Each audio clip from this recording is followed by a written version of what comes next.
The motorsports world is where legends are made, the unthinkable happens, and barriers are broken.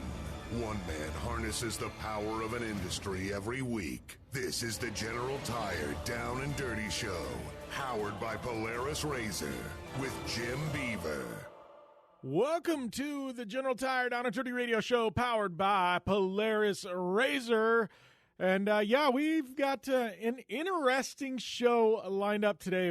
Basically, IndyCar back racing. We know this. Supercross, NASCAR, a whole lot going on. We got off-road getting ready to fire up in a couple of weeks, Silver State 300.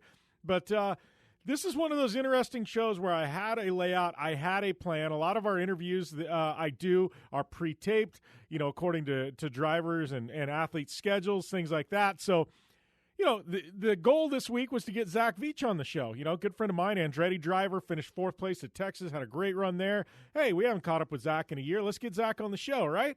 So we go to record this, and, it fits into a schedule, and we sit down and we start talking, and we're supposed to do like a 14-minute segment, right? 30-some minutes later, Zach and I are still talking, and it was great talk about IndyCar, racing, COVID, life, and so we just rolled with it, went full long-form interview style on it, so we had this layout of the show, and you know what? It's up in the air now at this point. Hour number one is going to be myself and Zach Veach talking just about anything you could possibly think of for 3 segments on the show. So that's how we're going to lead off the show. Hour number 2, we do have power rankings. I'm going to chime in on some big off-road news, some big Formula One news. We just have a lot of news to get to as the world kind of starts getting put back together. Motorsports calendars start getting put back together. We've got a lot of news breaking on that front on when and where and how we're actually going to be able to watch and consume motorsports. So looking forward to kind of breaking down some of the news in hour number 2, and I'm headed up to Dirtfish in a week, so I haven't talked about that yet. Yeah, we're definitely going to be talking about the fish because man, I get to go up there. Finally, out of quarantine, I'm treating myself to 3 days of rally car and mud and sliding Subarus around. Like, what better way to treat yourself after quarantine than to go to Dirtfish, right? Yeah, that's what's on my calendar coming up in the next couple of weeks. So, we've got a ton to talk about. Lots of big news out of Supercross and IndyCar as well. So, hang tight, man. This is going to be a fun show. And if you're an IndyCar fan, if you're an Andretti Autosport fan, man, you are going to love hour number 1 because it's full on Zach Veach Andretti takeover today right here on the General Tire Down and Dirty Radio Show, powered by Polaris RZR. Whether you're looking for a tire that balances high-performance responsiveness and traction in wet and light snow conditions, excellent handling and traction in wet and dry conditions, or a summer performance tire designed with the driving enthusiast in mind, General Tire has you covered. From the all-new G-Max RS to the Grabber ATX, no matter what you drive, General Tire will get you where you're going. Learn more at GeneralTire.com. General Tire, cruising with the Down and Dirty Radio Show since 2012. You want extreme performance, reliability, and the most fun you can have on 4 wheels? The Polaris RZR brings it to you. But you don't need to take my word for it. You can take theirs. I'm Tanner Faust, and I choose the Polaris RZR because it's the most fun you can have with a steering wheel. What's up? I'm Ronnie Renner, and I choose Polaris RZR because it's the sickest, most reliable side-by-side on the planet. What's up, everybody? Heavy D from Diesel Brothers. Listen, I'm on Team RZR because it's hands down the best piece of machinery on the planet. I'm RJ Anderson, and I choose Polaris RZR because it's the most fun, most capable machine. Action sports stars, TV personalities, and some of the best race car drivers in the world all choose Polaris RZR because it's the ultimate combination of power, suspension, agility, and fun. Find out more information on the web at PolarisRZR.com or follow at Polaris RZR on Facebook, Instagram, and Twitter, and use the hashtag RZRLife to share your story. Conditions off the pavement are always changing, so why settle for a light bar that just turns on and off? The Rigid Adapt is a revolutionary new light bar that will automatically select from 8 beam patterns that range from a widespread 90-degree flood to a 15-degree spot based on your vehicle's speed. Try that with your knockoff light bar. A dash-mounted controller allows the user to toggle between adaptive mode, beam patterns, and RGBW accent lighting. With Adapt, it's easier than ever to own the night. Looking to have some fun on four wheels? Dirtfish Rally School has you covered. Packing as much adrenaline and adventure as you can handle into high-performance all-wheel drive and rear-wheel drive Subaru rally cars is where the fun begins at Dirtfish. Just 30 minutes outside of Seattle and Snoqualmie, you'll get a chance to train up to 3 full days with some of the country's best instructors and be put through the high-octane rush of rally on mud, dirt, and tarmac. Get started today and call 425-888-7715 or visit us online at dirtfish.com and use code 911 for a 15% discount. When looking for a new wheel for your off-road vehicle, car, truck, or UTV, the choice is easy. You choose what the pros use. Rob McCachran, Keegan Kincaid, and myself, Jim Beaver, all exclusively use Vision Wheel, whether we're dominating Baja, taking the cup at Crandon, or shredding UTVs. Vision Wheel's trend-setting designs and durability will set you apart from the competition and your friends. Check out visionwheel.com or at Vision Wheel on social media to learn more. Like what you hear? Catch all the back episodes of the Down and Dirty Radio Show on Apple Podcast, and be sure to rate, review, and subscribe. Welcome back to the General Tire Down and Dirty Radio Show, powered by Polaris RZR. I'd like to welcome my guest this week to the show, or one of my guests this week, Mr. Zach Veach. Zach, I feel like this is kind of weird. I feel like we've almost got this annual catch-up that we do at the month of May at Indianapolis. Obviously, we've had you on the show, before and after that. But I feel like we missed that this year. It was a weird month of May for me because I generally plan on spinning in Indy. Obviously, you do the same. And here we are catching up. We'll get to Texas in a minute. But how has 2020 been for you, man? Because I think it's just been a little wild for everybody. I mean, I guess you were all ready to go at St. Pete, and then the rug got pulled out from you and everybody else in IndyCar, and ever since then, it's just kind of been this weird few months, man. Yeah, no, for sure. That's been the weird thing is we all, we were all monitoring what was going on in the world, a couple months before St. Pete, and we kind of thought, well, we'll just be extra careful. I'll make sure I wash my hands every now and then, but it shouldn't affect any of us over here too severely. We got through some of our winter testing, and then we showed up at St. Petersburg all ready to go. Then they canceled Friday practice on us, which was a bit weird. They told us there'd be no fans there, which was a bit weird. And, they kept saying that we were still going to race, though, so we had some hope. And then, Friday at lunch, I get a call to go pack my bags and start heading towards the airport. So, it was one of those things where we felt best shape of our lives. We had a great preseason test. We're excited to get things started at St. Pete. Then, as you said, the rug was pulled, and spent 3 months thinking about, what was next. And luckily, we were able to show up at Texas and just go out and kind of put on the show that we thought we could do at St. Petersburg. So I'm glad to see we didn't lose anything with this time off. Yeah, well, and I want to kind of talk about the time off and what you've been doing, and obviously we'll get to Texas in a minute, but you posted something on social media, on Instagram. I don't know. It was, a few days back or something like that. But you, and I think this really sums up a lot. You said 2018 was all about the learning, and you actually had some good results. You know what I mean? And then you said 2019 was about pushing too hard and finding limits. You said 2020 is the year.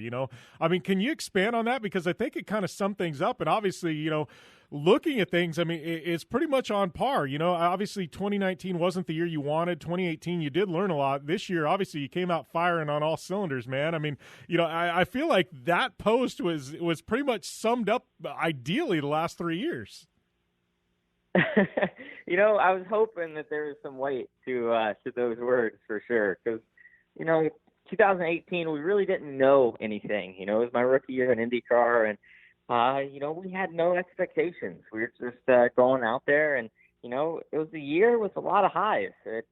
Things just kind of came naturally, and we were doing really well. And, I thought, well, if we can have these good races without knowing anything, 2019 should be better because, I'll train harder. I'll push a little harder in the race car. I'll be a little better, and we should be out there getting the results that, we know we can do. And I think that was the tipping point of a bad year, just because, I thought, well, if I just push harder in the car, it should take care of itself. And that was kind of the opposite of the fact, because I think I put a little too much pressure on myself in 19 and just tried too hard. And as you know, I mean, there's there's a fine line between pushing and making sure you're doing a good job and then over driving, what you're behind. So I think for me, I had two yin and yang years, two ends of the spectrum. And luckily at Texas, we rolled out, and it felt much more natural of knowing when to push,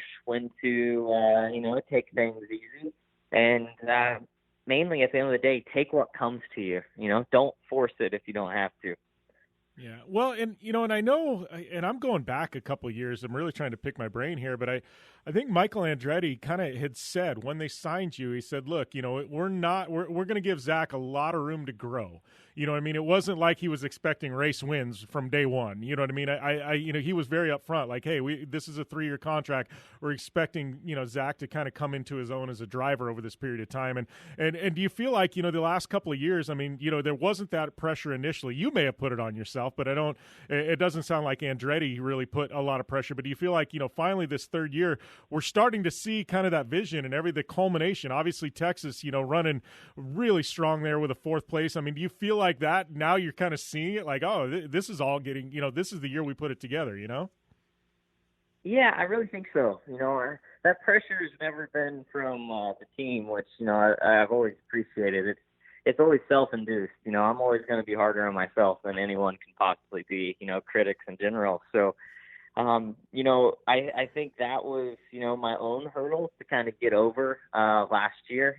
That's, you finally get to that professional level, and it's a whole new atmosphere that you're trying to figure out all at the same time and trying to go quick in a car. So, I think this is the year. Yeah, I hope to continue what we started at Texas because, the funny thing is I've said it in a couple other interviews, but, Texas, not that I didn't have to try hard, but it felt effortless. Yeah. It was just the right amount of energy put in the right places. We unloaded, we made the car a little bit better in practice. We went out. I had a kind of, not a conservative qualifying effort, but I certainly wasn't hanging the thing out to kill myself, and qualified 5th. And then in the race, I think I told my spotter multiple times that, hey man, I'm just going to ride here. We got 4 pit stops left. I just want to kill some laps right now. I'm just going to ride around in 5th or 6th, wherever we're at, and just get us closer to the end. And I think this year is the first year that I've had that maturity to be able to see what's 50 laps in front of where I'm at right now. Well, and that being said, let's talk a little bit about oval racing because, if you would have asked you 3 years ago, hey, Zach, are you an oval racer? You probably would have been like, but now I'm looking to, and obviously 4th at Texas, you've had some great results at Iowa and at Gateway and things like that, and obviously you finished 4th at Long Beach, so, you've had some success on road courses as well, but it seems like you've kind of really come into your own as an oval racer, Zach.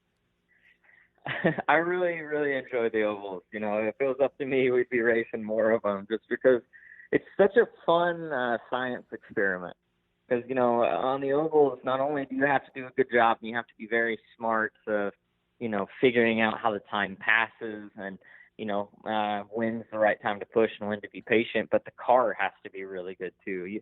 You can't make a bad car go fast on an oval because most 9 times out of 10, you'll find yourself in the wall. So I really enjoy that kind of teamwork atmosphere that the ovals give you of just you and your engineer trying to figure out what little detail is going to be the detail that gets you to the front.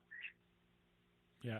Well, all that being said, obviously, Texas, came out, you're sitting really pretty in the points right now, and obviously we're only 1 round deep, but, looking at the schedule, it's kind of thrown a wrench in everybody's plans because you guys kind of had the schedule lined out, you know what I mean? And in preseason mindset of the rhythm of the season and all that's kind of been broken apart now, and now everything's kind of thrown up in a blender and we've got the month of May and August and, all kinds of craziness going on, and it's like, how has that affected you and you and the team? I mean, because you had preseason what you thought the flow of the season would be, and now it's kind of like you guys are completely, everybody's kind of thrown into this blender and really not knowing what to expect.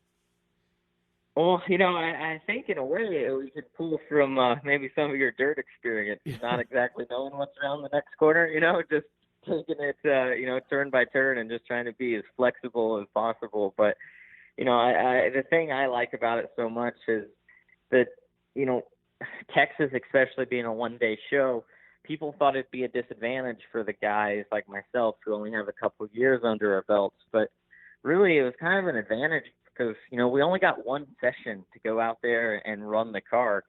And it's usually that second or third session that the guys like Dixon and Hunter Ray and Power, that they have 20 years of experience that they can come back from and be like, okay, these are the little details I really need to focus on. So I think having things off rhythm is a little bit of a level playing field for a lot of us younger guys, just because, we don't have, 15 years of an IndyCar schedule programmed into our heads. It's just we're still kind of taking it day by day. And I think, we're just happy to be back in the race car. I think that's the biggest thing. It doesn't matter if we had to do 17 races in one day. I think all of us are just, if this one time has given us something, it's just given us that appreciation for driving that, not that we had lost, but we didn't focus on as much before. All right, Zach, we are going to have to hit the pause button here because it's break time. But we come back, we're going to have a whole lot more with Zach Veach from Andretti Autosport right here on the General Tire Down and Dirty Radio Show, powered by Polaris RZR.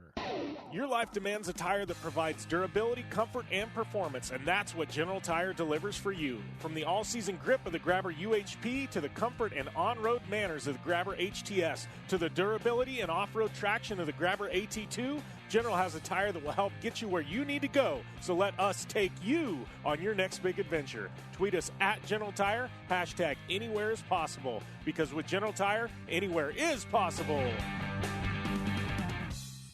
Don't just shred your way through any off-road rugged terrain. Get into gear with GSP XTV and let us redefine your adventure. The GSP advantage of quality and performance sets a standard for UTV axles. We strive to provide premium ATV and UTV axles to keep you shreddy ready. Kick up some dirt and get in the driver's seat with GSP XTV. With over 35 years of experience, drive with a company you can trust. Drive with GSP. For more information, please visit us at gspxtv.com today. You're listening to the Down and Dirty Radio Show, powered by Polaris RZR. All killer and no filler. Welcome back to the General Tire Down and Dirty Radio Show, powered by Polaris RZR. Got Andretti Autosport driver in the IndyCar Series, Zach Veach, on the show right now. And, Zach, you were talking about kind of taking things for granted. And, me as a driver in off-road, obviously you in IndyCar, and I think drivers are all kind of created equal in a sense where I think we took for granted a lot of things in our careers, and it's like something gets taken away, even if it was just for a couple of months, and you really start salivating for it. And it makes you appreciate not only that, but, fans and everything else. I mean, you guys just ran a race at Texas Motor Speedway that you normally would have a packed house and there was nobody there outside of your teams and a few select media personnel. I think this whole thing coming out of it, the other side, I think it's really given us a lot more appreciation for what we have, and when things do happen, like fans coming back and things like that, I think it's going to give us even, not that we didn't appreciate fans before, but now, we really are going to appreciate them, That's exactly right. And I think, everything in life that we're doing, you don't truly understand it until you take a step back and get to view it from a different perspective.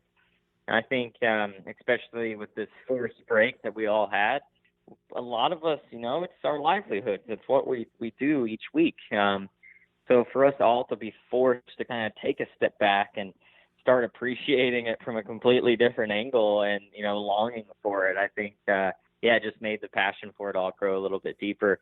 I know in that time I went back and revisited all of my favorite racing movies that I watched when I was, like 6 or 7 years old. And, I became merely a fan again, and then I got to remember, oh cool, I get to go to Texas in like 5 days. So it was a reward after a long break of just sitting and thinking about racing.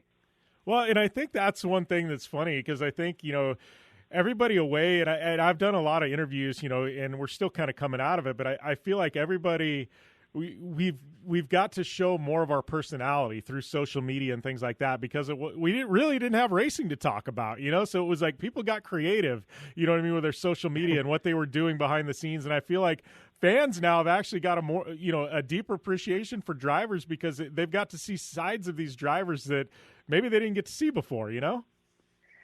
Yeah, man. I mean, I built my girlfriend and I, we built a van over the winter, and, basically like a camper van to go rock climbing and backpacking out of. And, when we went to St. Pete, it was probably like 60% complete. And this time off definitely gave us a lot of time to get the thing close. I think we're like 90% finished with it now. So, I do appreciate that. But, yeah, that's the funny thing is I see so many requests now on my Twitter and my Instagram for non-racing related things. It's, hey, where you been climbing at? Or how's the van coming along? What else you're going to do to it? So I think, yeah, we definitely opened up more of our personal life in the past 3 months, I should say, because, well, life goes on. And when you don't have racing to talk about, we're still people. We still have things to do.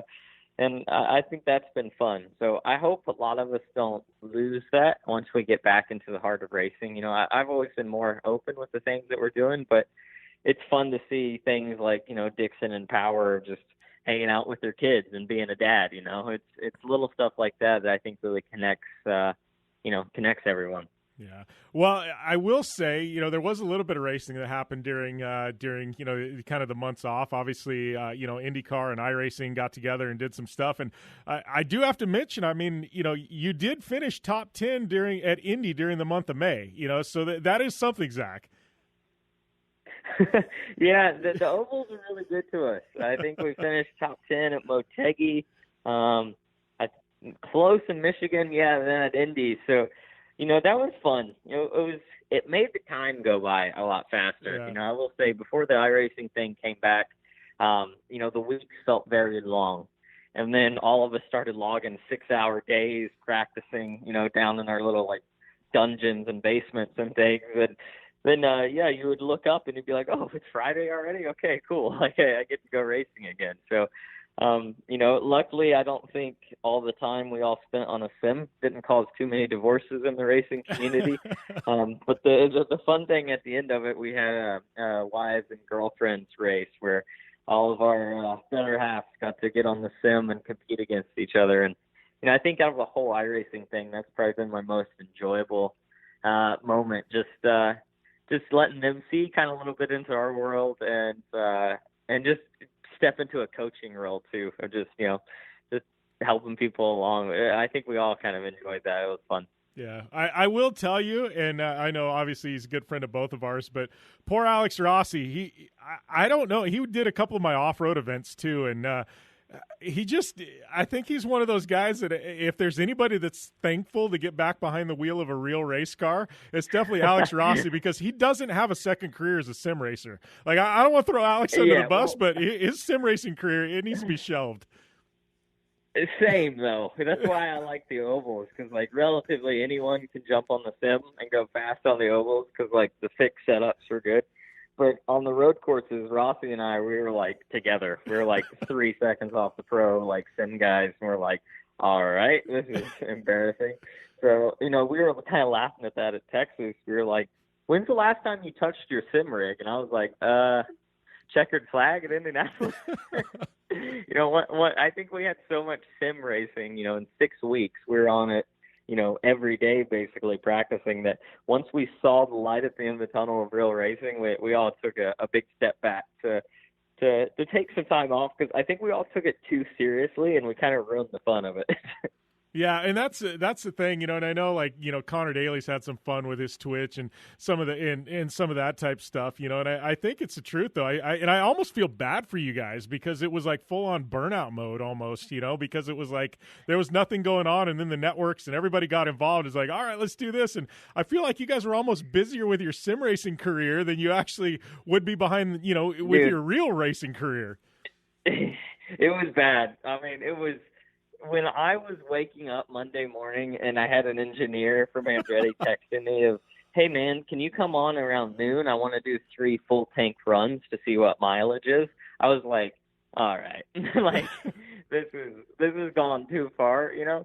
But you know, at the end of the day, people really enjoyed it. You know, seeing the fans like pay attention to it was a whole lot of fun.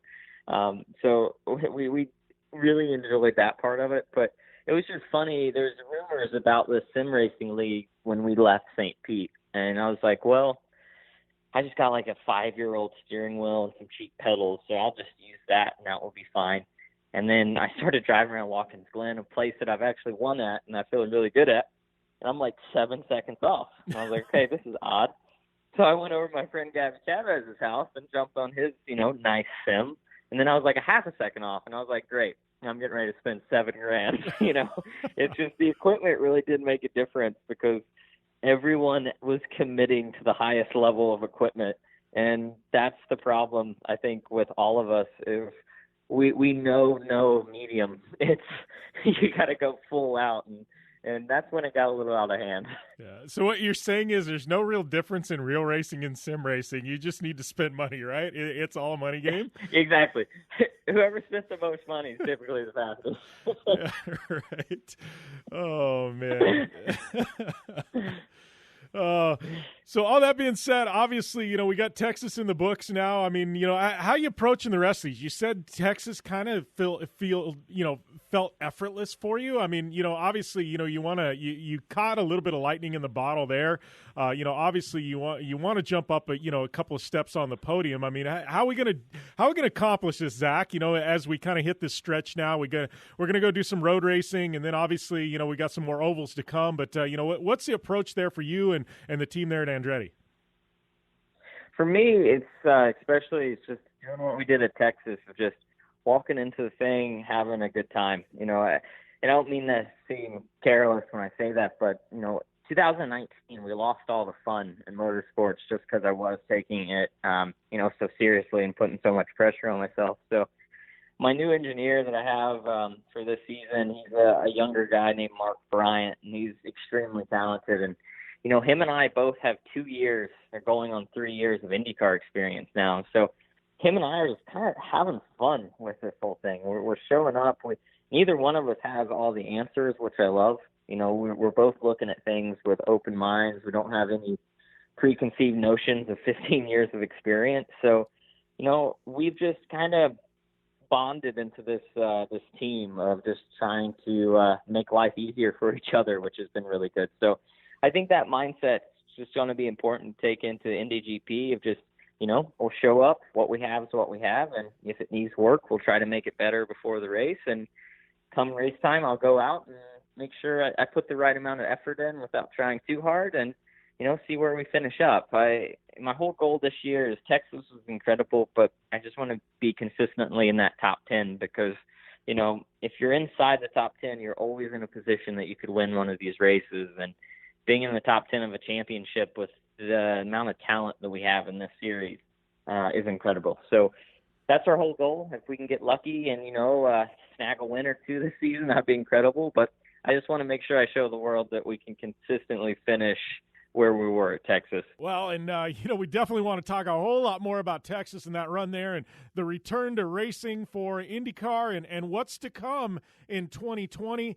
We have a whole lot to talk about here, but we got to take a short commercial break, and when we return, we'll definitely have more with Zach Veach here in hour number 1 on SiriusXM Channel 211, Dan Patrick Radio, Sports Byline, Podcast One, DownAndDirtyShow.com, Apple Podcasts, and everywhere else you're listening to the show, including the American Forces Network. All right, we are going to take a pause here, and we will return here with more Zach Veach here on the General Tire Down and Dirty Radio Show, powered by Polaris RZR. Don't go anywhere.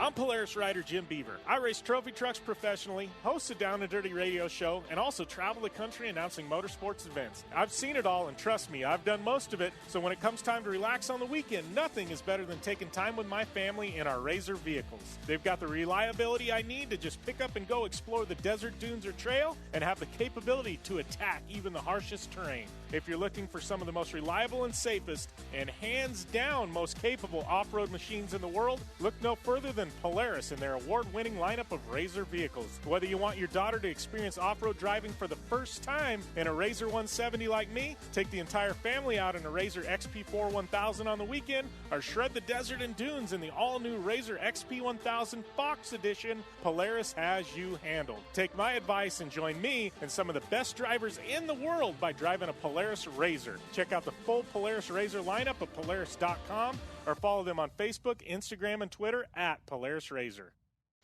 Your life demands a tire that provides durability, comfort, and performance, and that's what General Tire delivers for you. From the all-season grip of the Grabber UHP to the comfort and on-road manners of the Grabber HTS to the durability and off-road traction of the Grabber AT2, General has a tire that will help get you where you need to go. So let us take you on your next big adventure. Tweet us at General Tire, hashtag anywhere is possible, because with General Tire, anywhere is possible.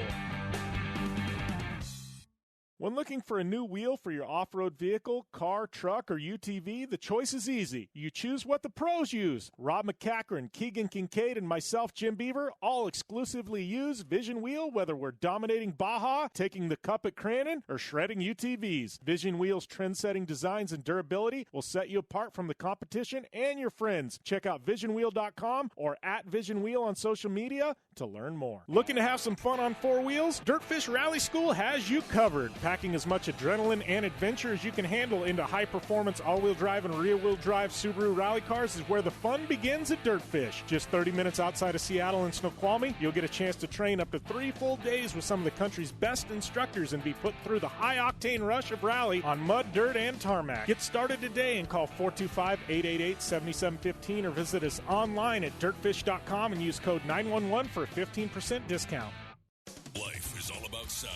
The sound of sports, the sound of the racetrack, and the sound of your vehicle.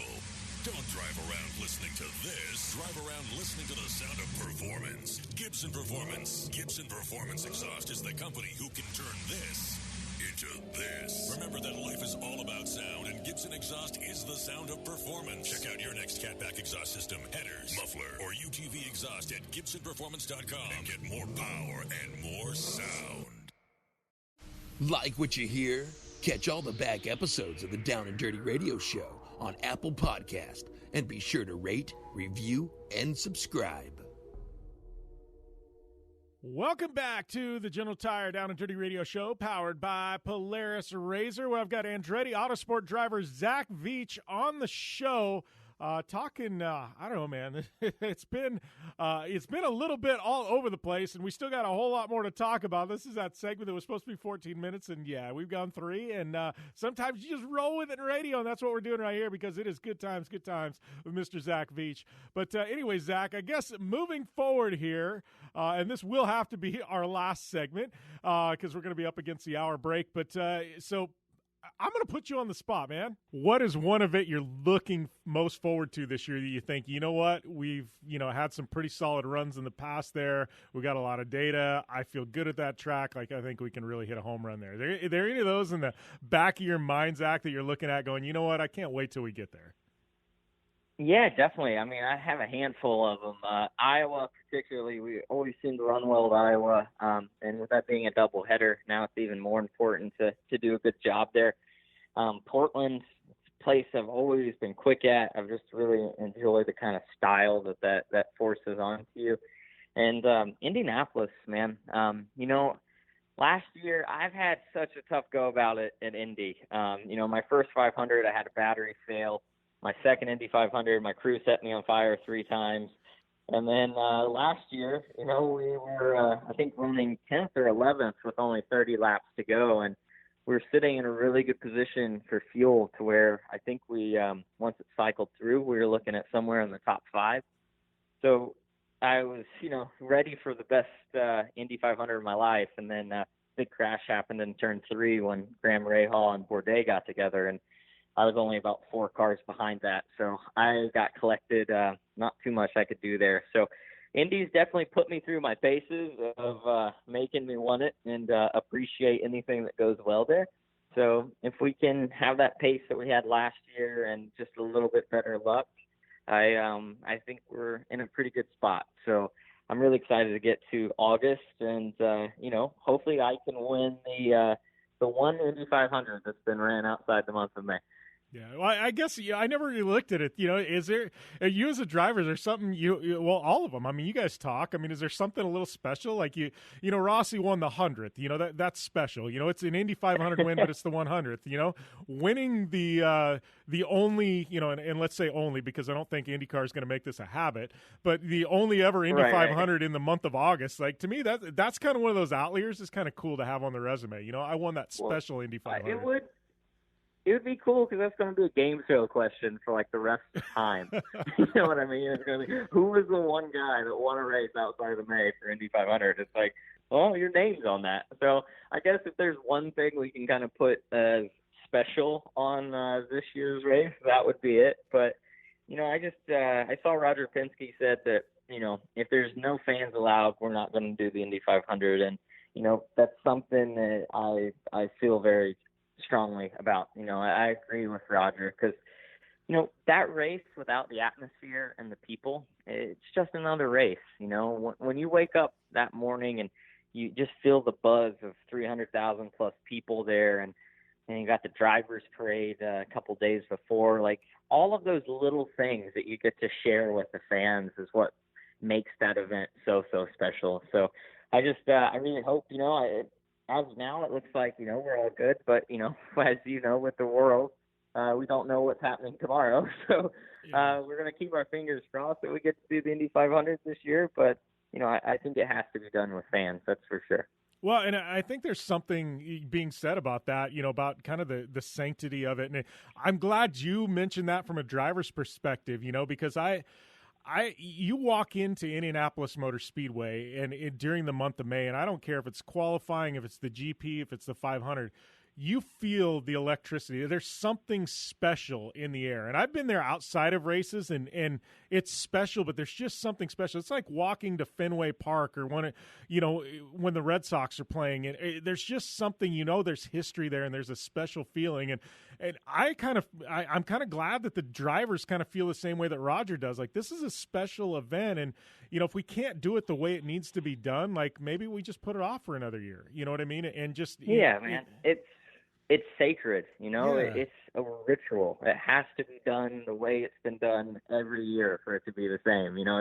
That's at least how I feel about it. And I have one kind of race ritual that I always follow around, and it's that parade lap when we're three wide. You get to wave to the fans, and that first time down the back straight, I always look up into the grandstands in turn 3, about 3 rows from the top, and I see my 12-year-old self sitting beside my dad thinking, this is the coolest thing that I've ever seen in my life. And I kind of give my former self a little salute before the start of that race every year, because it's crazy to think that I went from a small kid sitting there with his dad dreaming of what it would be like to one of the cars that maybe another young kid's sitting up there thinking about. So, the people have to be there for it to be, the Indy 500.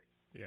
Well, we're totally going long form on this interview, which is good. We're just going to roll with it because it's been good conversation. But, all that being said, I mean, you look at 12-year-old self, you look at, Zach Veach now, and I look at things too. Like you have, there's a whole lot to get to where you are at now. And you and I have never really even talked like the business of IndyCar racing. You've got some amazing backers and things like that, and with this whole pandemic going on, I know talking with, obviously, I'm from off-road. We're dealing with the same thing, just on a different scale that IndyCar is, but talking with Antron Brown, who's a good friend of mine, and NHRA, and everybody's kind of dealing with the same thing. And right now, 2021, it's not really 2020. Everybody's kind of nervous about 2021 because the business side of racing, we don't know really what's going to be there. And a lot of us, you included, we're kind of in contract years, and does some of that kind of go into the back of your mind going, 2021's really the unknown right now. Like, what's going to be left on the business side, For sure. That's something that's on my mind of, it is contract year. That's something that we're starting to talk about is next season. And that's the thing that makes it tough with the season starting late, because normally June you would have about 6 or 7 races done. So this is the typical time that you start talking about next season. Well, now we're only a race in. So now these talks are going to be pushed back a little bit longer. And you're kind of getting close to decision-making time for 2021. So, I think this time's been hard on everyone, in different ways. I'm so thankful to have the group of people that I have behind me with Group 1001 and Gainbridge. The CEO, Dan Towers, he's the guy who gave me my shot at Foyt for my very first Indy 500. And, that's a relationship that's going on 4.5 years now. And, it's nice to be able to consider the person that's allowing you this opportunity not only is a partner, but a friend. And we've really grown close in this time. So I know it's been tough on everyone, but I think this time has been a little easier on Gainbridge at least. So, hopefully we can keep this relationship going. But, that's like you said, it's one of those things you can't expect anything. We're certainly not.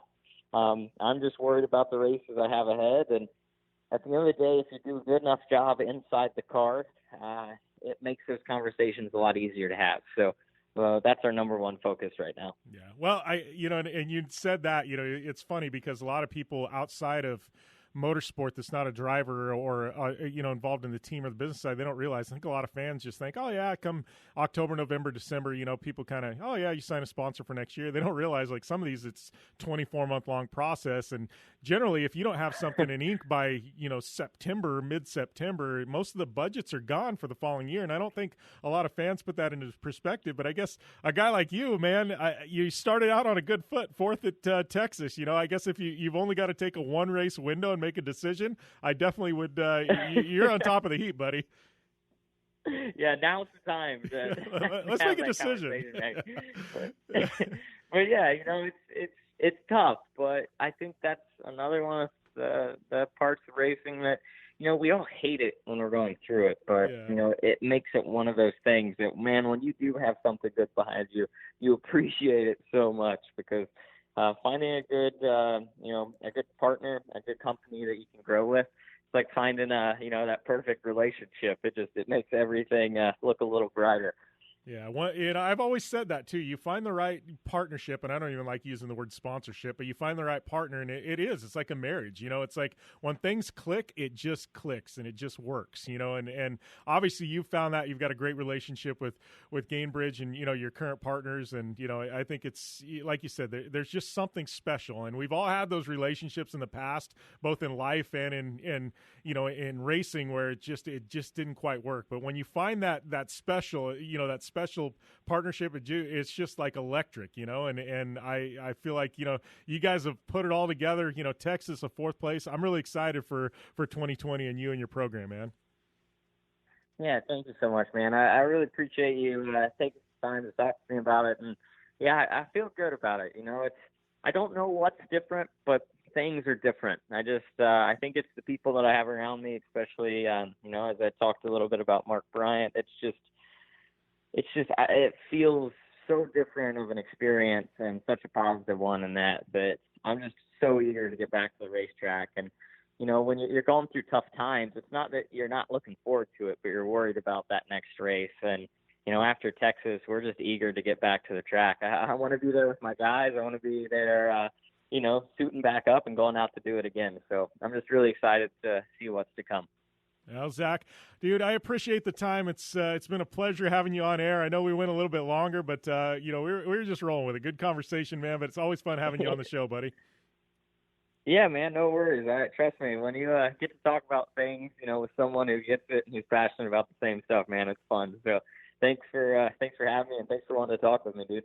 Oh man, well, as Zach hangs up here, I just have to say, like, this guy, I don't think he gets the credit he deserves. One, as a race car driver, but two, well, as a personality as well, because he's a great talker. But I think you've got to know the Zach Veach story, and I think that's what's really, really amazing. I mean, this kid has really worked his butt off to get where he's at, you know what I mean, and to have this contract for 3 years with Andretti Autosport and be where he's at in the IndyCar series. And I think I don't think he gets the credit he deserves on that front. And we didn't jump into kind of his background and things like that. And he does a lot of charity work. He's got, a lot of projects that he works on and things like that. Yeah, some of his back interviews with us, we've dove into those and things like that. So we really didn't touch on that today. We kind of touched on more of the current stuff. But, I think there's a disconnect with people that want to be race car drivers and people who have figured out how to be a race car driver. And sometimes it's not all about sheer talent. It's about being at the right place at the right time, putting yourself in situations where you are going to be in the right place at the right time.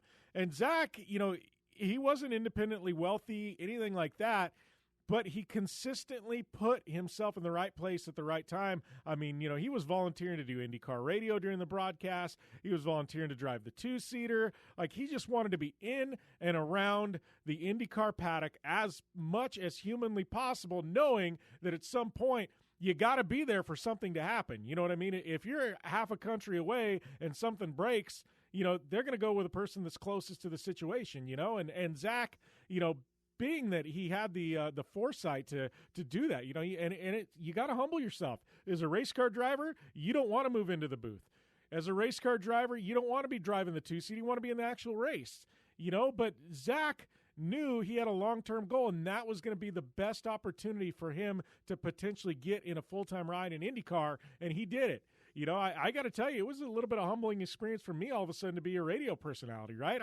I'm talking with my competitors. I'm talking about drivers and interviewing them and building them up. I mean, it takes a special kind of person, and Zach Veach is that special kind of person. And, he's got a great story. I loved having him on air today. Thanks to Zach. Thanks to my friends there at Andretti Autosport for helping set that up. And, it's definitely a good time with him. And I'm really excited to see, what comes of 2020 for Zach Veach. What a way to start it off. Solid fourth-place finish. I guess, it ties his career best in the IndyCar series at the top level. He finished fourth at the Long Beach Grand Prix previously. So, good stuff from Zach Veach. All right, we are going to take a short commercial break, and we're going to wrap up hour number 1 right here on the General Tire Down and Dirty Radio Show, powered by Polaris RZR. Conditions off the pavement are always changing, so why settle for a light bar that just turns on and off? The Rigid Adapt is a revolutionary new light bar that will automatically select from 8 beam patterns that range from a widespread 90-degree flood to a 15-degree spot based on your vehicle's speed. Try that with your knockoff light bar. A dash-mounted controller allows the user to toggle between adaptive mode, beam patterns, and RGBW accent lighting.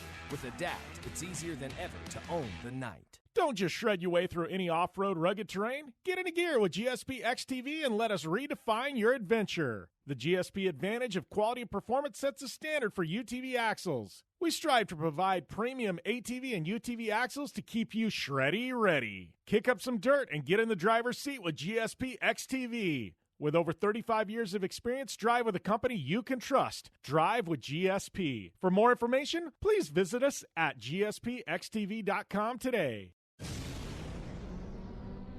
Thanks for tuning in to the Down and Dirty Radio Show, available live online in syndication on networks across the U.S. and available internationally on the American Forces Network. Welcome back here to the General Tire Down and Dirty Radio Show, powered by Polaris RZR, where we officially have hour number 1 in the books, our power hour here on SiriusXM Channel 211 Dan Patrick Radio. And, it was pretty much taken over by Andretti Autosport driver Zach Veach, and rightfully so, man. What a great interview. What a great way to catch up. I think I'm going to actually give that the Project Action treatment. We're going to drop that over on the podcast, Project Action. Those of you that missed it, caught the end of it, tuning in, go over to Project Action. You get that whole thing uncut, start to finish there with Zach Veach. Good stuff with Zach Veach, and, hopefully you guys enjoyed that one. And, what an awesome talent and just a great dude to have on the show. So, so wrapping up hour number 1 here, moving to hour number 2. If you're on SiriusXM Channel 211, yep, we're going to bow out, say goodbye to you, but we're still going to be live on the Sports Byline Network, American Forces Network, downanddirtyshow.com, as well as Podcast One and Apple Podcasts. So we're going to keep the party moving, just saying bye-bye to SiriusXM. So, it's going to be a fun hour number 2, though. We got my good friend Chris Leone, my media director. He's also involved with iRacing. We are going to dissect some powering because we finally got a lot to powering, man. We got Supercross running doubleheaders, NASCAR running doubleheaders. We got IndyCar back in action. Man, we have a lot to talk about in regards to just racing in general. Not only that, but we've got a massive amount of news. NASCAR news, Formula One news, off-road news, Supercross news, IndyCar news, NHRA news. I mean, if you want it, we got it right here at hour number 2. Hit me up with your questions, though. I'd love to get to fan questions in the show. It's at JimBeaver15 on Twitter. So if you got any questions you want them answered live, hit me up on the Twitter machine, and I will definitely get those answered in the show. I definitely will have time to take fan questions. I know that's been a big deal every week. Everybody wanting to know, hey, can we get your questions in? Sometimes we don't have time. Sometimes we do. Today is one of those days. I got time. I got a whole 10 minutes where I can answer your questions. So hit me up, and we'll return here to the General Tire Down and Dirty Radio Show, powered by Polaris RZR. You want extreme performance, reliability, and the most fun you can have on four wheels? The Polaris RZR brings it to you. But you don't need to take my word for it. You can take theirs. I'm Tanner Faust, and I choose the Polaris RZR because it's the most fun you can have with a steering wheel. What's up? I'm Ronnie Renner, and I choose Polaris RZR because it's the sickest, most reliable side-by-side on the planet. What's up, everybody? Heavy D from Diesel Brothers. Listen, I'm on Team RZR because it's hands down the best piece of machinery on the planet. I'm R.J. Anderson, and I choose Polaris RZR because it's the most fun, most capable machine. Action sports stars, TV personalities, and some of the best race car drivers in the world all choose Polaris RZR because it's the ultimate combination of power, suspension, agility, and fun. Find out more information on the web at PolarisRZR.com or follow at Polaris RZR on Facebook, Instagram, and Twitter, and use the hashtag RazorLife to share your story. For 100 years, General Tire has provided tires for your lifestyle, your adventure, your anywhere. Born from competition, the Grabber tire offers the durability and off-road traction you demand in a tire. We put these tires to the test in the harshest off-road racing conditions to give you a tire that will make your anywhere possible. So let us take you on your next big adventure. Tweet us photos at General Tire, hashtag anywhere is possible. Because with General Tire, anywhere is possible. When looking for a new wheel for your off-road vehicle, car, truck, or UTV, the choice is easy. You choose what the pros use. Rob McCachran, Keegan Kincaid, and myself, Jim Beaver, all exclusively use Vision Wheel, whether we're dominating Baja, taking the cup at Crandon, or shredding UTVs. Vision Wheel's trend-setting designs and durability will set you apart from the competition and your friends. Check out VisionWheel.com or at Vision Wheel on social media to learn more.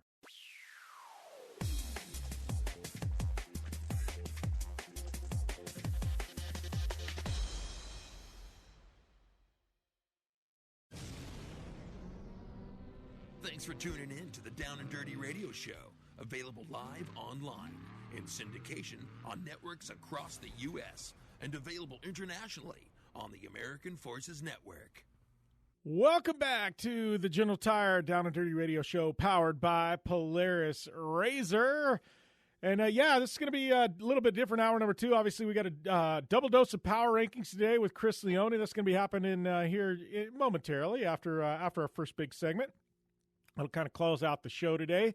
Looking forward to that. If you got any suggestions for power rankings, any questions you want answered, hit me up at JimBeaver15 on social media. Would love to get your input onto things and get any questions answered you want. But I know big news coming out of the off-road world, and I know we're going to chime into that big spot in this first segment, though. But man, we are back to racing. Obviously, Silver State 300 is back here in about 2 weeks.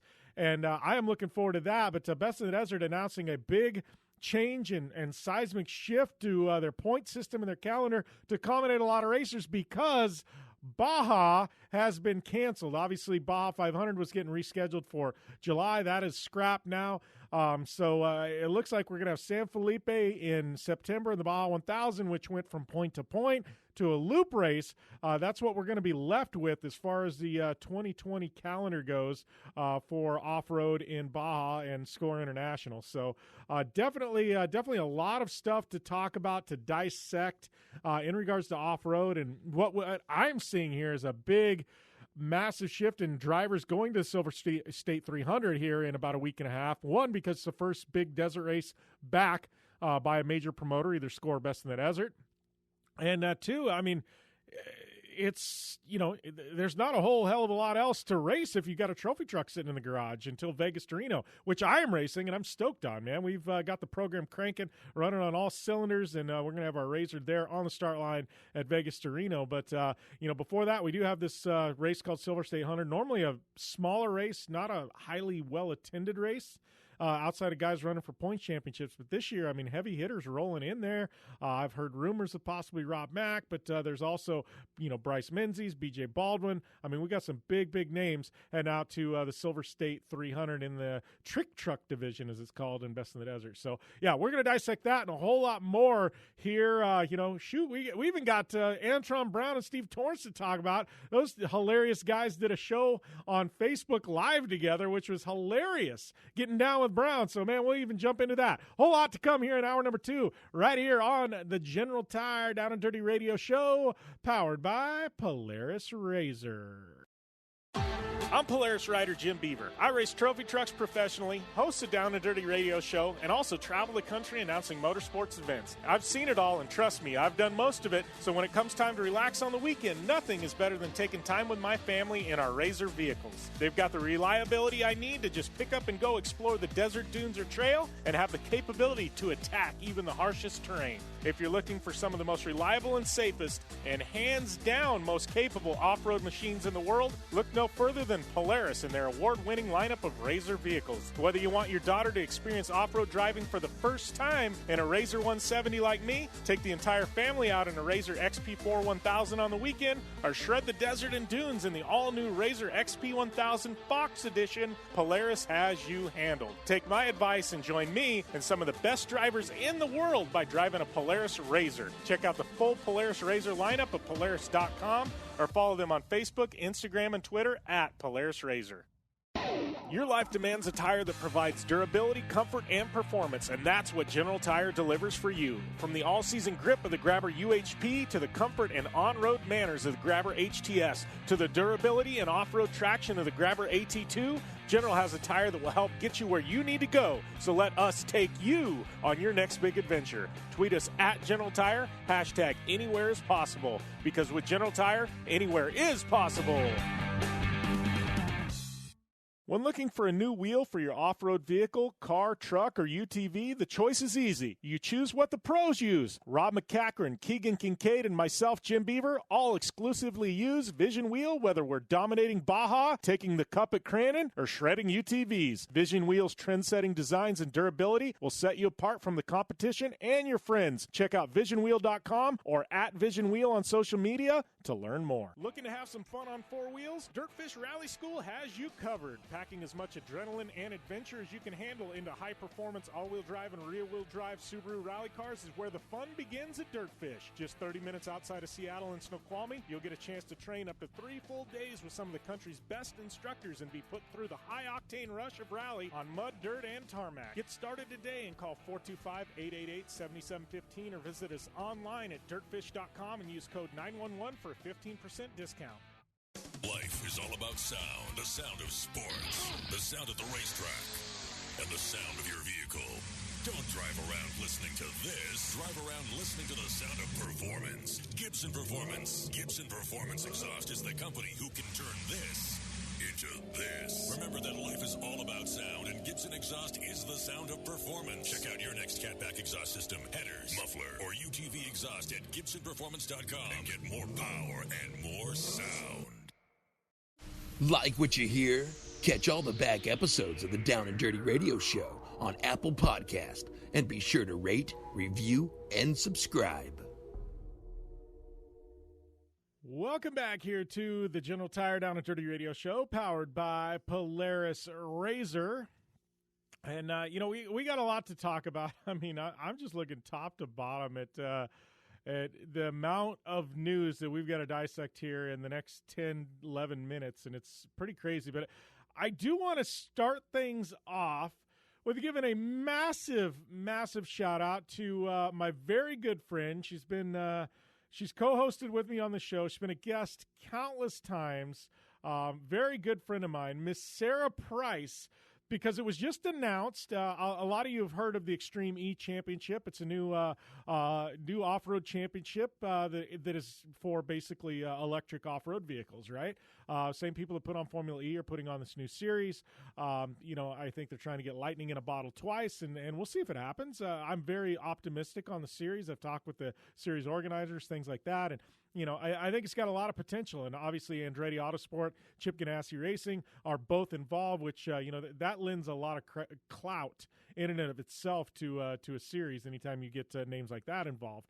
One of the interesting things about this series is it's 2-car teams, and every car is mandated to have a male driver and a female driver. So that opens the door for a lot of amazingly talented female drivers that maybe didn't have opportunities and things like that in the past. Now, they do, because, there's just as many opportunities for them as there are male drivers. There's been a lot of people go, oh, this is a gimmick, this is garbage, it should be the best driver. Well, let's be honest there's a lot of really talented female drivers, especially in off-road and rally, sitting on the sidelines. For one reason or another, is there a glass ceiling? Does it exist? I'm not saying it does, and I'm not saying it doesn't. I'm just saying, you look at the optics of the situation, and you see one sitting on the sideline and going, they're pretty talented. Why are they sitting on the sideline? So anyways, all that being said, moving forward, Chip Ganassi Racing announcing the first part of their driver lineup for the Extreme E Championship, and Miss Sarah Price got pegged for that seat. I know I got a text message into Sarah. We're going to see if we can get her on the show maybe next week. But massive, massive news for Sarah Price. Just a classy woman, a great, talented driver, and I am extremely, extremely excited to see Sarah in the Extreme E Championship. I think it's going to be not only massive for her career, but man, it's just big news altogether. So good stuff. Big shout out to Sarah Price for that. I'm looking forward to some more of these announcements. There's quite a few teams that are in this series. I believe, I don't know on European teams, but I'm thinking there's 10 teams at least pegged for this championship. So that's 20 drivers. That's 10 female drivers. I'm looking forward to seeing as these announcements roll out, you know what I mean? The more drivers and things like that, and who kind of fits the bill and slots into some of these seats. So it definitely is definitely kind of an exciting news for the world of off-road, because right now I got to tell you, off-road is beat up and beat down. Lucas Oil, they've delayed their start of their season to Reno. Now we're getting news that their Pro 4 division is pretty much all for nothing.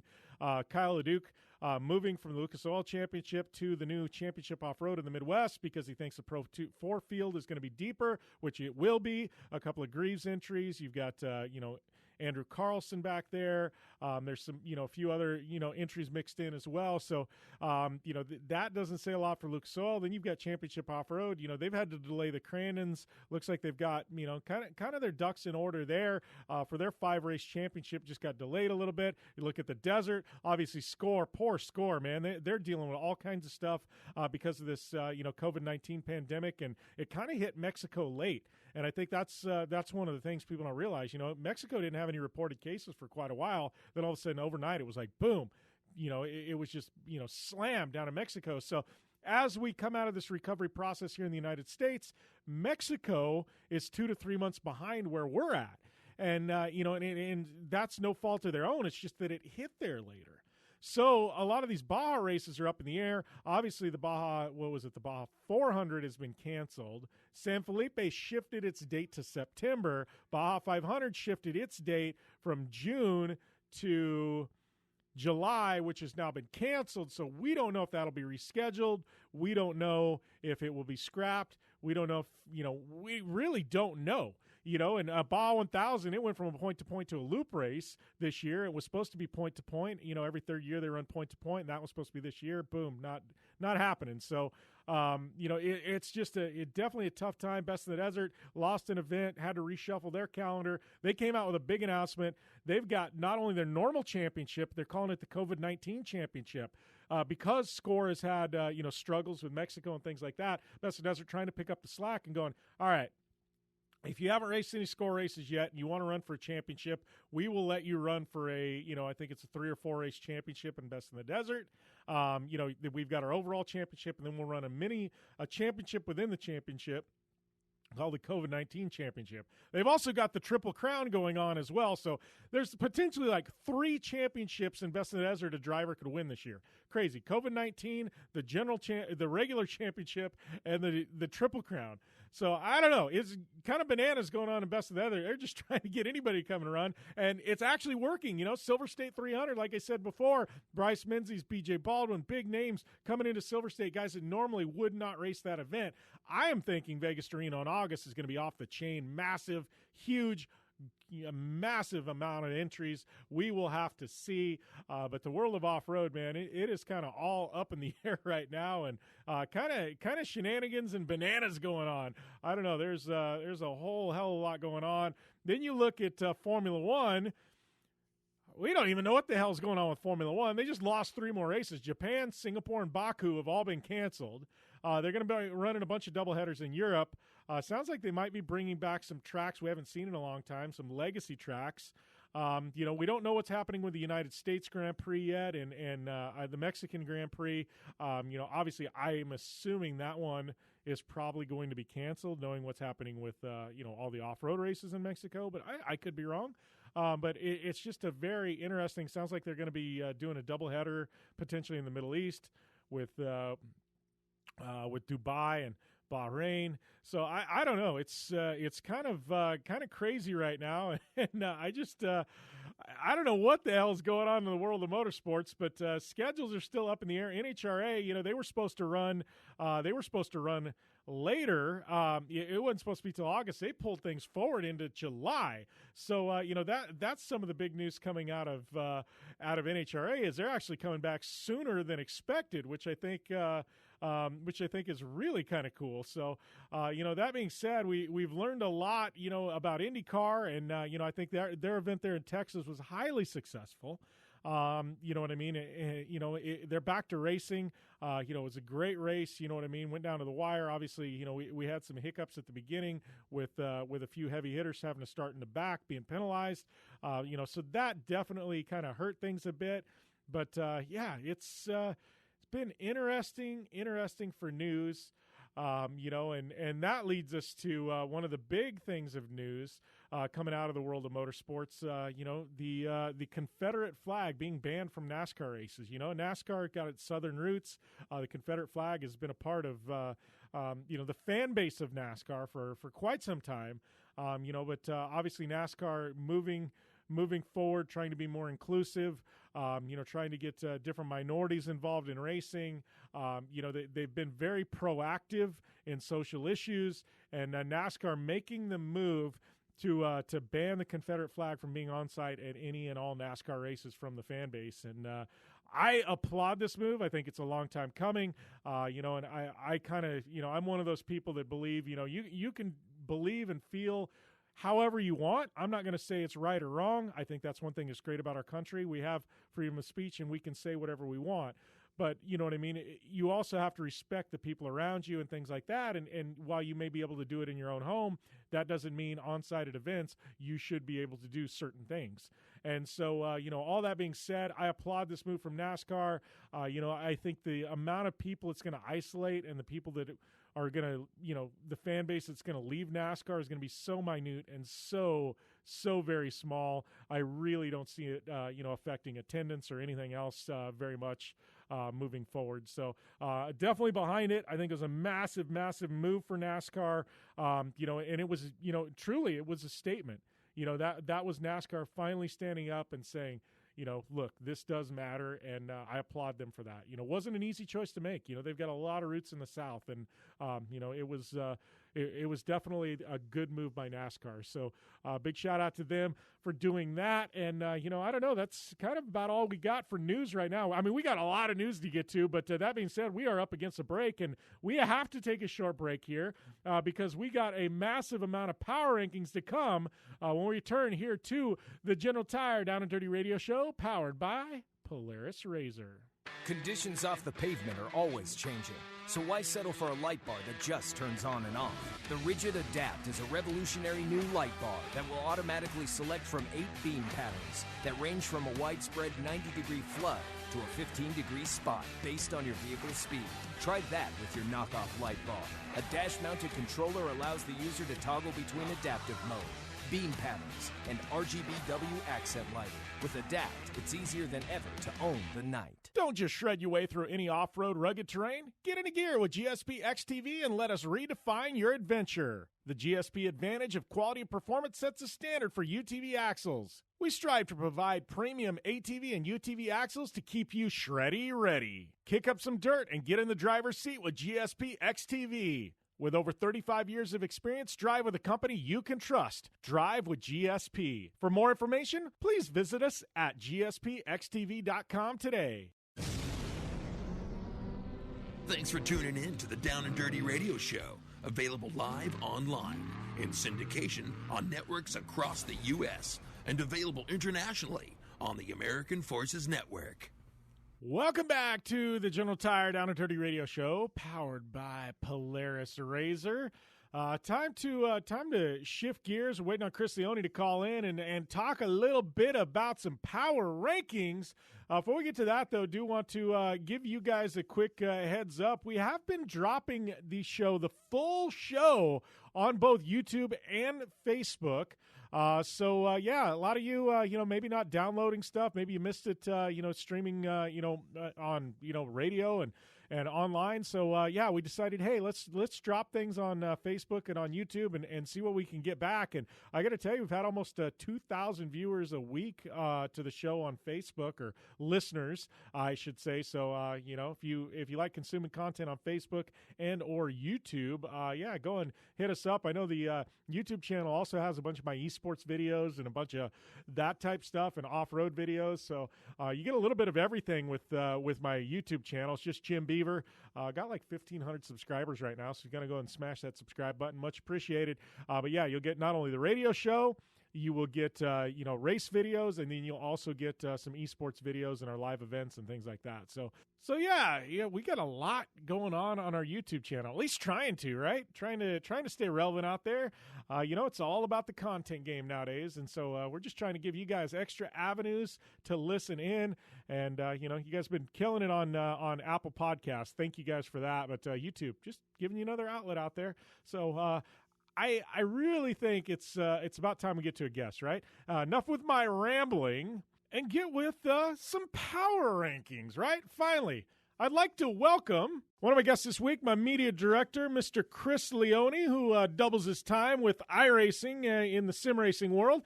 By the way, use that coupon code PR-JimBeaver. That will get you, I believe, a 50% discount over there at iRacing. But Chris, man, welcome to the show. I know, we started our power rankings last week, and I'm really excited because we got, I don't want to say a whole lot to rank this week, but we definitely got a lot to rank this week because we got IndyCar thrown into the mix, man. So, yeah, we're rolling here. We're kind of getting back to our normalcy, man. Yeah, no, it's nice to have more to talk about, Jim, and it's we have just had some fun troubleshooting adventures on the Mac side of things right now, so it'll be nice to not have to think about that for a couple of segments because I about want to dump this computer into a river right now. And what's funny, because I laugh because I've been there.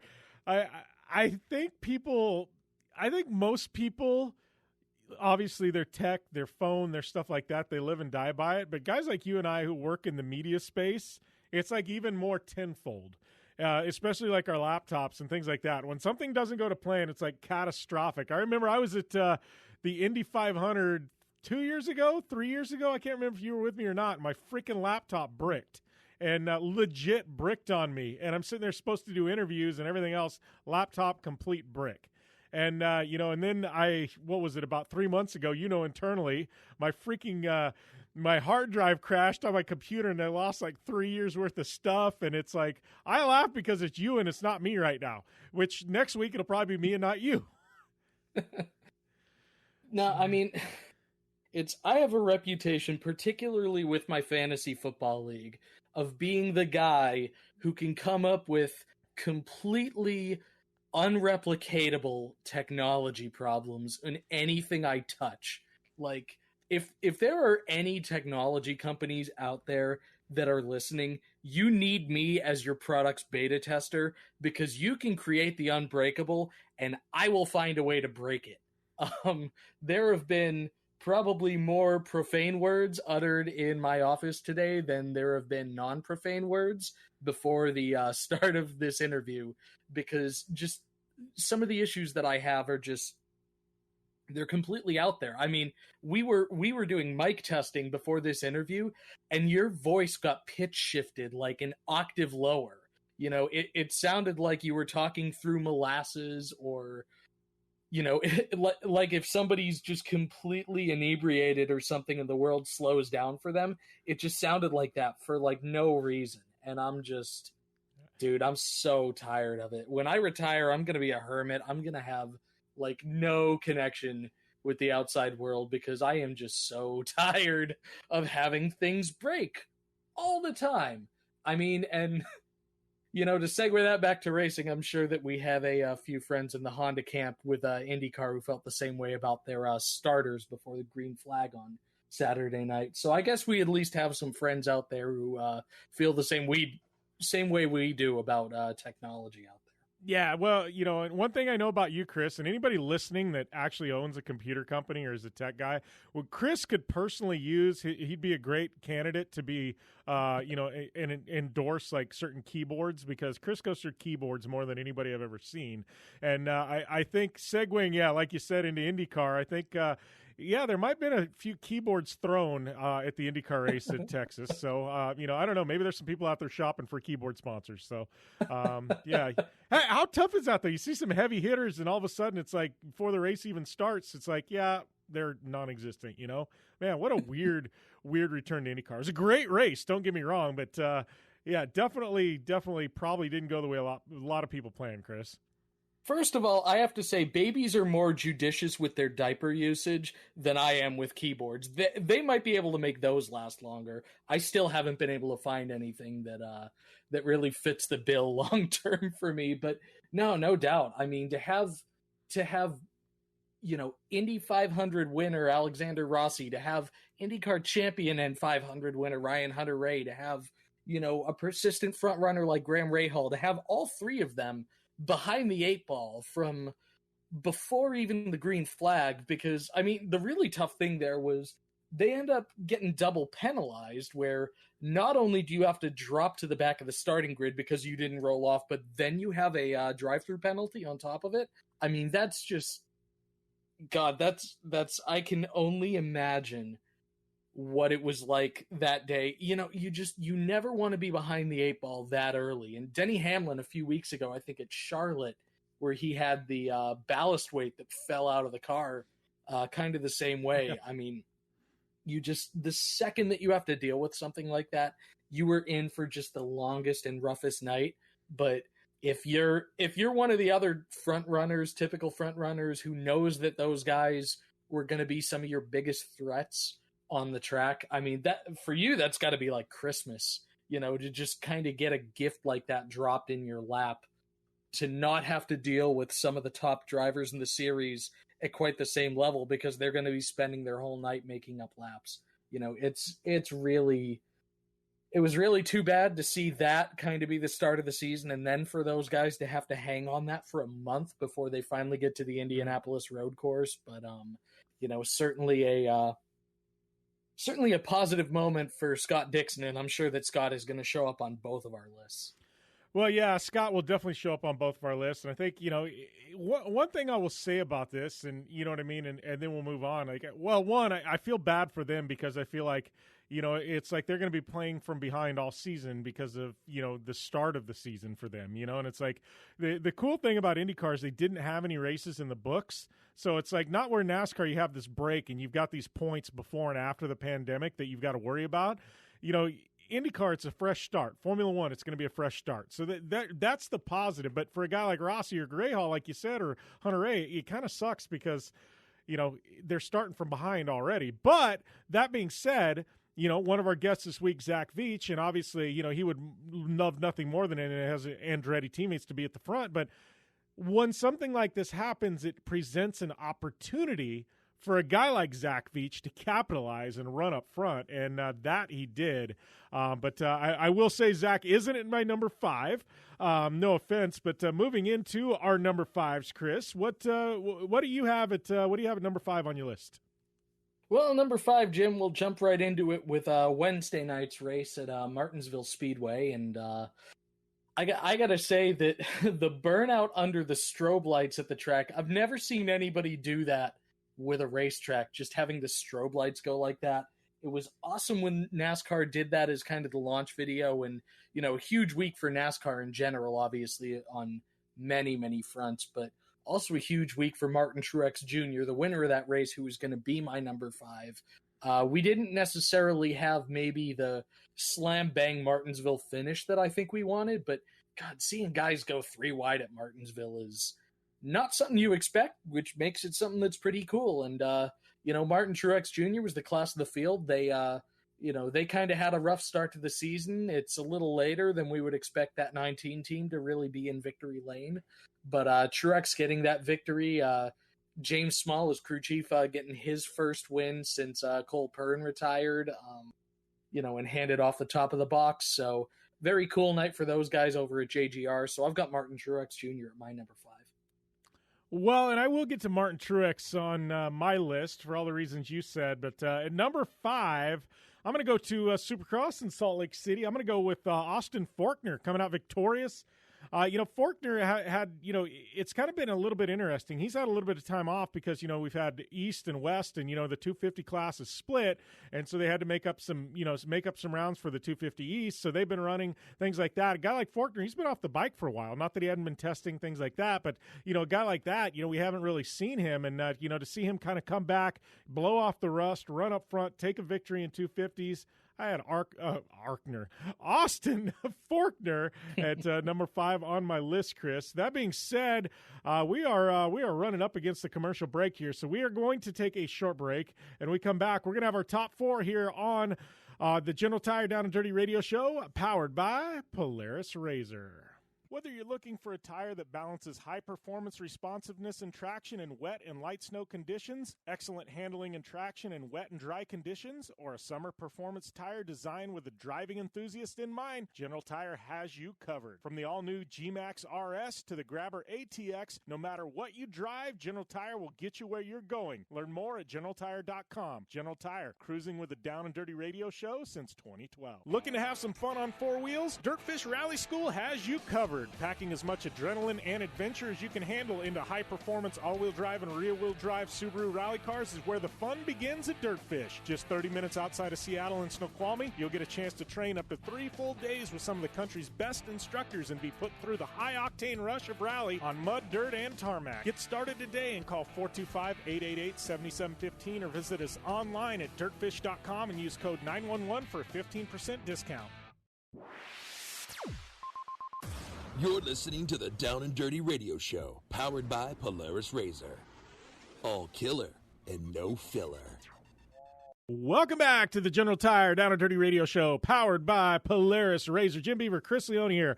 Power rankings are just getting started. Chris Leone had Martin Truex at number 5. I had Austin Forkner at number 5 on my list, and we're moving on to number 4s. Chris, who is coming in at number 4 on your list this week? Well, Jim, I am actually going to stay in Supercross with you in Salt Lake City, and very cool, by the way, what they've been able to do with Rice-Eccles Stadium over the past couple of weeks, and looking forward to more of that, as that season continues. And they're now over the hump in that 7-race stretch, and the most recent winner, Wednesday night's winner, Cooper Webb, is going to come in at my number 4. I think it's a little bit too little, too late for him to take that championship. I know I was a lot more optimistic on Cooper being able to make that run last week, but just for reasons that are kind of out of his control, it may be a little bit too late in the game for him to do any better than second. But nonetheless, taking another victory in Salt Lake, having that Wednesday night victory, it's been such a crazy push for those 450 riders, having to do that many events in that short of a time frame. So mad respect to Cooper Webb being able to take another victory. He is my number 4.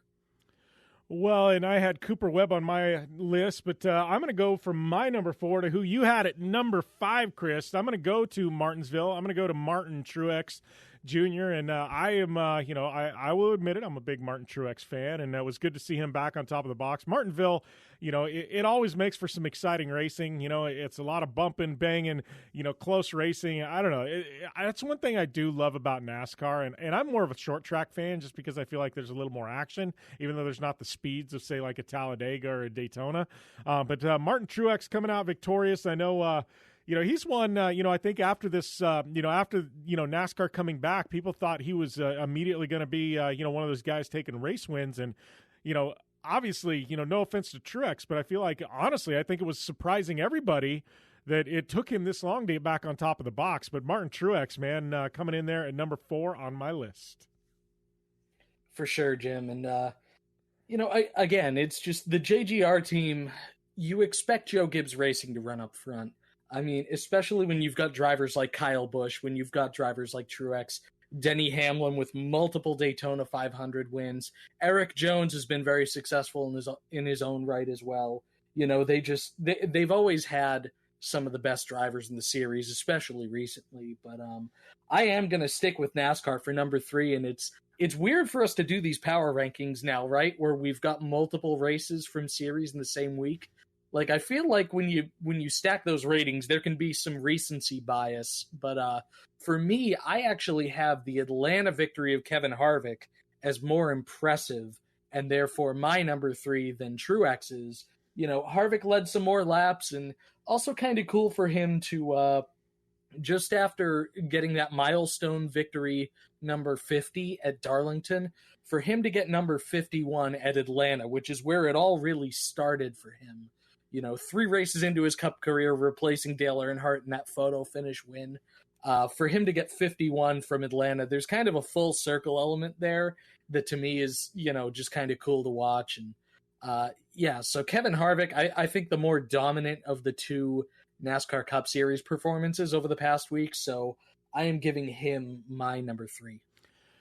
And I'll get to my number 3 in a minute. I do want to chime in on Harvick for a second because you said something really interesting, and I think people sometimes forget about this. But you want to talk about a guy who lived up to expectations. I mean, here's this young kid, Kevin Harvick. We're going back to 2 decades ago, almost 2 decades ago at this point. But you talked about stepping into the shoes of Dale Earnhardt. I mean, you want to talk about the biggest, that's like wearing the number 23 after Michael Jordan or something like that. You know what I mean? You want to talk about some massive, heavy shoes to fill and the weight of the world and the weight, on your shoulders. And for a guy like that to put together his career that he has and to have 50 victories, you want to talk about a guy who delivered or over-delivered on the expectations. I don't think anybody would have thought Kevin Harvick would have the career he did. You want to talk about a guy that actually delivered, we haven't talked about that a whole lot, you know what I mean? But I've always respected Harvick for that because he had the weight of the world on his shoulders, and somehow he had the talent, but, he got put into the pressure cooker and he came out, very, very successful. No doubt. And for me, watching him over the past 20 years, God, it's crazy to say that, isn't it? It is. I still think of Kevin Harvick as that kid who got called up a year earlier. And, we're talking about a guy who's been in the sport for well over 2 decades at a high level. It's crazy. Yeah. So looking at number 3 on my list, Chris, I'm going to go with somebody you previously had on your list. I am going to roll with Mr. Cooper Webb there at number 3 on my list. And Cooper, he is, I don't want to say been the surprise of this, I don't even call it the second half, these events they've been running in Salt Lake City. But I got to tell you, it's, like you said, it may be a little too late because Eli Tomac's riding at a very, very high level right now. But Cooper Webb, with these victories, this makes you think what could have been, if Cooper would have got this hot earlier in the season. This, to me, is shaping up to be a really big storyline heading into 2021, that battle with Tomac, Webb, Cooper Webb, another victory, Tomac on the podium, but I'm going to have to side with Webb on this one and have him at number 3 on my list, Chris. For sure, Jim. And I mean, if you took Ken Roczen's first half of the year and Cooper Webb's second half of the year, then you'd really have a challenger to Eli Tomac. But that really says something about what Eli has done. For my number 2, though, I'm going to go to Texas Motor Speedway. I'm going to go to that IndyCar race, and I'm going to go to Scott Dixon. I've got to give Felix Rosenqvist an honorable mention because he really took the fight to Dixie in a way that I feel like not a lot of drivers can. And Felix, I think, is going to be an absolute star over the next few years. I think we're going to see him, Alexander Rossi, and maybe a couple of other guys battling for championships for years and years to come. Obviously, Joseph Newgarden's still in that mix. Scott McLaughlin, if he ends up coming over full time. But, what Dixon was able to do, he dominated that Texas race. I know it was very different in character from what we're typically used to from a Texas race, but, nonetheless, I mean, Scott was the class of the field all night. And even though I think Felix really could have taken the fight to him if he didn't, if he didn't have that crash in the closing laps, I think that was Dixie's race to lose, and he's won enough of them to know how to win in a battle like that. So Scott Dixon, my number 2. Well, and I had Scott Dixon at my number 2 as well. And, Dixon, you want to talk about a guy like he's a legend. I mean, he's one of the greatest, and I'm not even going to say IndyCar drivers of all time. I'm going to say one of the greatest race car drivers of all time. Here's a guy who you got to give him a lot of credit because he's made a career in IndyCar. It's been with the same team. He's one of the most accomplished drivers ever. I can't remember the statistic I saw. It's like some absurd amount of seasons in a row he's got a victory in. Each of the last 15 seasons. And that's not the right number. I can't remember. I should have had that written down. But some absurd amount of seasons in a row, he's taken a victory. He's still the top guy in IndyCar, or one of the top guys in IndyCar. And you hate to say at his age because I don't see him slowing up anytime soon. But you even talk to Formula One drivers. You go, what's the one driver in IndyCar that can come out of Formula One win races right now? And everybody unanimously will say Scott Dixon. He's that good, and for him to come out firing after everything that's happened on an oval, come out, boom, win at Texas. I mean, Scott Dixon, he threw the gauntlet down, said, hey, I'm still here. I'm at the top of the heap. You want to bring it to me? Let's go. And, it's got me excited for the rest of the IndyCar season. And, Dixon, when he's at a high level, nobody is better than Scott Dixon. Oh, definitely. And, it'll be crazy. I feel like when you're witnessing the greatness of a driver as it's happening, especially in this day and age, I feel like people don't always appreciate it to quite the extent that they should be. I feel like people were that way with Jimmy Johnson while he was in the middle of his streak of 5 titles in a row. I was certainly at the forefront of that list, always being a Roush Ford kid growing up. Seeing 5 straight Hendrick Chevy titles to me as a fan, as a teenager, was not my favorite period of the sport, I guess. But, and I feel like Scott Dixon has always kind of been slept on. I feel like he is going to go down as one of the most underrated legends for just the numbers that he's put forth and the statistics that he's put forth in his IndyCar career. Maybe with the passage of time, we'll be a little more comfortable talking about him in the same breath as Mario Andretti and AJ Foyt and guys like that. Because irrespective of the very different periods in which they raced, I think you could have dropped Scott Dixon into that era and had him accomplish all the same things that AJ did or Mario did when people were crossing over a little more often. But for number 1 for the week, because we're not talking about number 1 of a driver's entire career, at which point on my list I think Scott would be the number 1 undisputed. I am going back to Supercross, and I am going with the guy who I think in that series is pretty obviously going to be running number 1 next year, and that is Eli Tomac.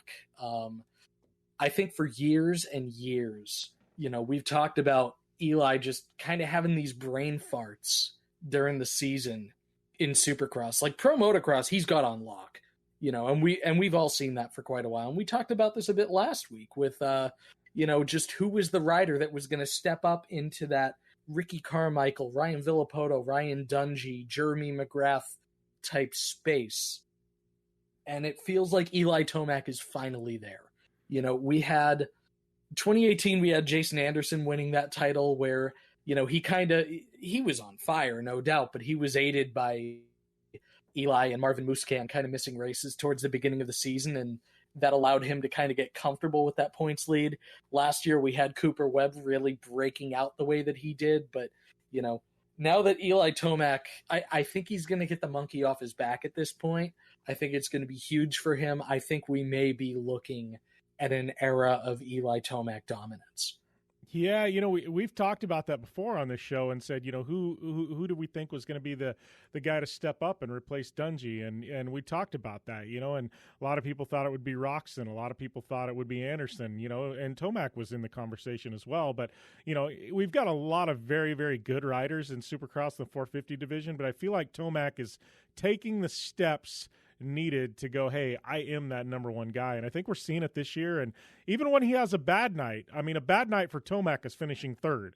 You know, that's the type of bad nights you need to have to be considered, you know, the best. And I think we're seeing Tomac make those steps forward to being the top rider in the sport for years to come. And no arguments with him at number one on your list, Chris. I'm going to move to number one, and this is one I think you will absolutely unanimously agree on.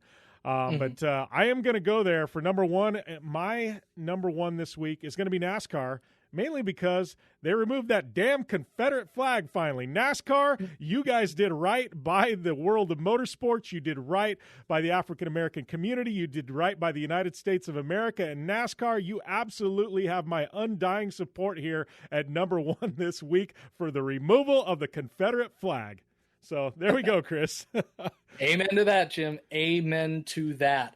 I know a lot of people have felt that way. There have been a lot of people who have been complaining. The one that did make me laugh a little bit is that there was a driver that most of us had to look up who he actually was, saying that he was done racing in NASCAR. And frankly, I think it's the most attention and notoriety that driver has seen in quite a while. I am not going to feed into that attention and notoriety by actually saying his name because I kind of feel like it was a pathetic PR stunt, personally. Yeah, I agree. No, it's funny you mentioned that, and I'd never heard of them before. And it was, I don't even want to give his name out. You know what I mean? Because we're not going to feed into that. But he announced it. I think everybody's scratching their head. Who is this guy? He's got like 10 truck starts. I think he's got one career top 10 finish in trucks or something. And they showed a picture, and he's literally like a 300-pound, like, I just was looking at him. I'm like, who are you? Like, you know, it's one of those, like, yeah, like you said, I think he's got more PR. And I don't know if he signed a new sponsor for this year, and he knew this was going to be his last year. So it was like, oh, let's get them in the media or something. I don't know, Chris. But what I do know is we need to take a short commercial break and wrap up this hour, and then come back and wrap up the show right here on the General Tire Down and Dirty Radio Show, powered by Polaris RZR. You want extreme performance, reliability, and the most fun you can have on four wheels? The Polaris RZR brings it to you. But you don't need to take my word for it. You can take theirs. I'm Tanner Faust, and I choose the Polaris RZR because it's the most fun you can have with a steering wheel. What's up? I'm Ronnie Renner, and I choose Polaris RZR because it's the sickest, most reliable side-by-side on the planet. What's up, everybody? Heavy D from Diesel Brothers. Listen, I'm on Team RZR because it's hands down the best piece of machinery on the planet. I'm RJ Anderson, and I choose Polaris RZR because it's the most fun, most capable machine. Action sports stars, TV personalities, and some of the best race car drivers in the world all choose Polaris RZR because it's the ultimate combination of power, suspension, agility, and fun. Find out more information on the web at PolarisRZR.com or follow at Polaris RZR on Facebook, Instagram, and Twitter, and use the hashtag RazorLife to share your story.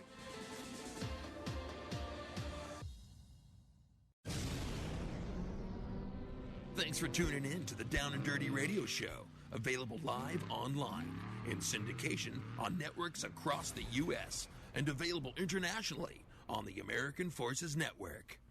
So welcome back here to the General Tire Down and Dirty Radio Show, powered by Polaris RZR. Big thanks to Chris Leone, Zach Veach for being the guest this week. Thanks to all of you for tuning in. Whether you're tuning in on SiriusXM Channel 211, Sports Byline, the American Forces Network, downanddirtyshow.com, Podcast One, Apple Podcasts, or anywhere else, thank you, thank you. Big shout out to all of our amazing partners here: General Tire, Polaris RZR, Vision Wheel, Rigid Industries, GSP XTV Axles, Dirtfish, Optimus, iRacing, everybody that supports us. Looking for 15% off at Dirtfish Rally School? Use the coupon code JB. Actually, excuse me. It is Jim Beaver 15. Jim Beaver 15 at Dirtfish will get you that 15% off. And use PR-Jim Beaver, and that will get you a 50% discount at iRacing when you sign up to go virtual racing. Give me a follow at Jim Beaver 15 on social media. And you know what? Keep it cranking over there on Apple Podcasts. Continue to rate, review, subscribe. Much appreciated to everybody. Check out my other show, Project Action, on Podcast One. We've got an entire network of shows at downanddirtyshow.com. So make sure and check out the our network of podcasts. We got a lot of good stuff. Quality hosts over there. That continue to crank out the content. So other than that, man, I would like your guest suggestions, feedback on the show, anything you want to do. Hit me up on social media or DM me using the contact form on the website. I love hearing from you guys. Love hearing all your suggestions on guests, feedback on the show, and everything else. But hopefully you guys are staying safe, continuing to stay safe, and we will definitely see you next time right here once again on the General Tire Down and Dirty Radio Show, powered by Polaris RZR. Hope you guys have a great week.